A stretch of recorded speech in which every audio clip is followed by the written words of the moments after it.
আমি সকালবেলা পরীক্ষার প্রস্তুতি নিয়ে আজকে আমাদের ইংলিশ সেকেন্ড পেপার পরীক্ষা ছিল।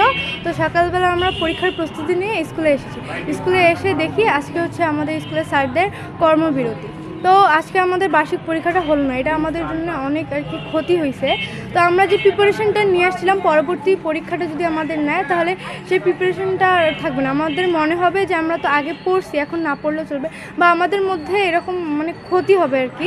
আমরা বেসিক্যালি একটা চাপের মধ্যে আছি, কারণ আমরা শর্ট সিলেবাসে এক্সাম দিচ্ছি, আর আমরা 1 বছরের মধ্যে এক্সাম দিচ্ছি। এটা মানে পূরণ করতে আমাদের প্রচুর হবে, আর যার কারণে এখন স্যাররা যেহেতু এরকম করতেছে তাই আমাদের তো অবশ্যই সমস্যা হবে। মানে আজকে এক্সামটা হলে আমরা নেক্সট টাইমে এই সময়টা তো আমাদের নষ্ট হতো না। কালকে আমরা অনেক রাত পর্যন্ত পড়াশোনা করছি। আজকে যে পরীক্ষার প্রিপারেশনটা নিয়ে আসলাম এটা আর আগামীতে আসবে না। আমাদের আজকে বায়োলজি পরীক্ষা ছিল, এখন স্যারদের এটা শেষ না হওয়া পর্যন্ত পরে আমাদের যেই পরীক্ষাটা হবে তখন আমরা ওইটার প্রিপারেশন নেব। যেই দিন আবার আমাদের এই পরীক্ষাটা হয়তো পিছনে নিয়ে যাবে, তখন আর এটা পড়াশোনা করার ইচ্ছা করবে না, কারণ এটা তো আমরা আগেই পড়ছি। তখন তো আর মাথায় আসবে না, তখন ভাববো যে এটা তো পড়ছি, এটার পড়ার দরকার নেই। এই মানে আমাদের অনেক সমস্যা হবে এই পরীক্ষাটা দিতে গেলে। মানে আজকে যে পরীক্ষাটা ছিল পরে এটা পরীক্ষা দিতে গেলে অনেক প্রবলেমে পড়তে হবে। আমরা এত কষ্ট করে যে পড়লাম, এটা আমরা তো পড়লাম, আমাদের তো পরীক্ষাটা দেওয়ার কথা ছিল, বাট আমরা তো পরীক্ষাটা দিতে পারলাম না। এইটা নিয়ে আমাদেরকে অনেক সমস্যা হইতে হবে। বাট আমাদের এই পড়াটা আমাদেরকে আবার নতুন করে পড়তে হবে। এটার জন্য আমাদেরকে আবার একটা সময় নষ্ট হবে। এটা যদি আজকে স্যাররা যদি পরীক্ষাটা নিত তাহলে আমাদের অনেক ভালো হইতো, এবং আমরা হলো গিয়ে স্যারদের কাছে এটা অনুরোধ করব যে তাড়াতাড়ি করে যেন আমাদের পরীক্ষাটা আবার নেওয়া হয়। পেশাগত মর্যাদা ও বেতন ভাতাদি 4 দফা দাবি আদায়ে সরকারের পক্ষ থেকে এখন পর্যন্ত আমাদের কোনো সুরাহা হয়নি। গত 24শে নভেম্বর 2025 সালে এক যৌথ বিবৃতির মাধ্যমে আমাদের এই কর্মসূচির ডাক দেওয়া হয়। তো এখন পর্যন্ত আমাদের মানে সরকারের পক্ষ থেকে কোনো সুরাহা না হয় আমরা এই কর্মবিরতির মতো কর্মসূচি দিতে বাধ্য হয়েছি। আপাতত এটা সাময়িক, আমরা তো অবশ্যই কর্মে ফিরবই। এখন সরকারের প্রতি সুনির্দিষ্ট যদি আমরা পাই তাহলে তখন আমরা আমাদের যে সামনে শীতকালীন অবকাশে যা আছে সেই সময়টাতে আমাদেরকে কাজগুলো তো করতেই হবে।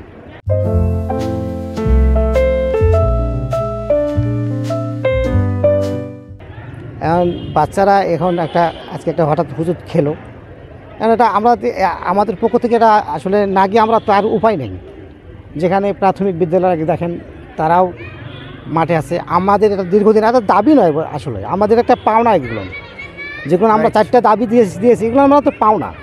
এগুলোকে আমরা সবাই দাবি ভাববেন না, এগুলো আমাদের দীর্ঘদিন থেকে আমাদেরকে দেওয়া হয়নি, বঞ্চিত করে রাখছেন। আমরা অবশ্যই এটা তো আমাদের কাজগুলো আমাদেরকেই করতে হবে। এই বাচ্চারা একটা সাময়িক একটা হুজুট খেলো, এতটুকু, এটা আমরা কাভার করে নেব।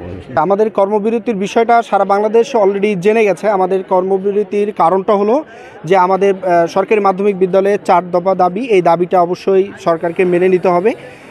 আমরা 3 দিনের কর্মবিরতি পালন করছি। আমাদের মূলত হচ্ছে যে সহকারী শিক্ষক পদটি দীর্ঘদিন থেকে 10ম গ্রেডে পড়ে আছে। এই 10ম গ্রেড থেকে 9ম গ্রেডে উন্নতি করা, এবং সেই সাথে হচ্ছে টাইম স্কেল, তারপরে দ্রুত হচ্ছে পদোন্নতি, এবং সেই সাথে হচ্ছে যে আমাদের অতিরিক্ত যে ইনক্রিমেন্ট রয়েছে সেটাকে দ্রুত বাস্তবায়ন করা। আমাদের সরকারি মাধ্যমিক বিদ্যালয়ে সহকারী শিক্ষক পদের সাথে যে সহযোগী পদগুলো ছিল, যে 10ম গ্রেডের পদগুলো ছিল, যেমন এটিও, তারপরে সমাজসেবা অফিসার, তারপরে পিটিআই ইনস্ট্রাক্টর, প্রত্যেকটা পদেই 10ম গ্রেড থেকে 9ম গ্রেডে উন্নতি করা হয়েছে। কিন্তু সরকারি মাধ্যমিককে কেন অবহেলা করে এখন পর্যন্ত 10মে রাখা হয়েছে এটা আমাদের বোধগম্য নয়। কেন আমাদেরকে, যেহেতু আমাদের মাধ্যমিক শাখার 2টা সেকশন, একটা হচ্ছে মাধ্যমিক শাখা আর একটা হচ্ছে কলেজ শাখা। কলেজ শাখা যদি বিসিএস ক্যাডারভুক্ত হতে পারে তাহলে মাধ্যমিক শাখা কেন বিসিএস ক্যাডারভুক্ত হতে পারবে না? এটা অবশ্যই সরকারকে সুনজর দিতে হবে, এবং আমাদের এই অধিকার, আমাদের এই দাবিগুলো অবশ্যই বাস্তবায়ন করতে হবে, নয়তো আমাদের এই কর্মবিরতি চলতেই থাকবে।